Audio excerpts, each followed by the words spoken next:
Okay, so this is Marcus Paschke and Ben Riggs's submission for the World War One project, where we will be reviewing the accuracy of two World War One games, Battlefield, which Ben will be doing, and Valiant Hearts, which I will be doing. Okay, so here we'll begin the first scene that you see in Valiant Hearts, and after I play it, I will explain its significance and accuracy.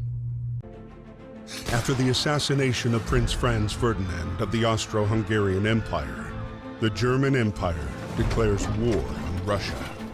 Because of established alliances, France is preparing for conflict. Okay, so this scene obviously goes over the causes of World War One, and as we know, the acronym for the causes is outlined as MAIN or Mania. And for a 15-second clip, the game does a very good job outlining mostly alliances and assassination, but touches on a couple other things. Okay, so here's an image of a facts column that it gives you, and these are pretty much just facts of what is currently going on in the game that relates to real life, and these obviously are very accurate. Okay, so those were just some side facts about the war, but now we're going to focus on the overall accuracy of the gameplay.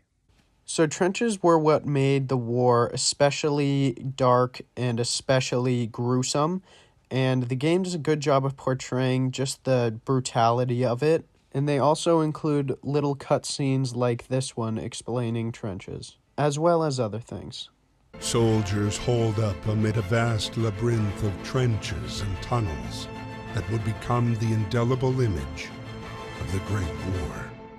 So moving on, we have the use of medic dogs in Germany at the time. In World War I, Germany was the main user of medic dogs, and in the game you can play as a German character, and he is the only character to have a medic dog with him, which is accurate.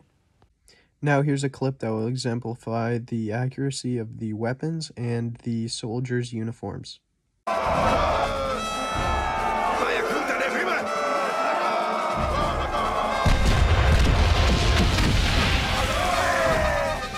So this clip is a great example of how accurate this game is. Everything from the uniforms to the weapons. The weapons showed a artillery gun and a machine gun, and they look just like that. The uniforms from the French to the Germans are accurate. In the Germans, you could see wore hats, and their hats had pointed tips to them. That was accurate. And also, the Germans, one officer had a skull on top of his head, and sometimes higher-ranking generals would wear these, and that is accurate. So this game was overall very accurate with all the components it touched on. The one complaint I do have about its accuracy is the game physics. Some were actually comedically bad in how you could move around and the missions it put you on, but overall the information it provided was very accurate.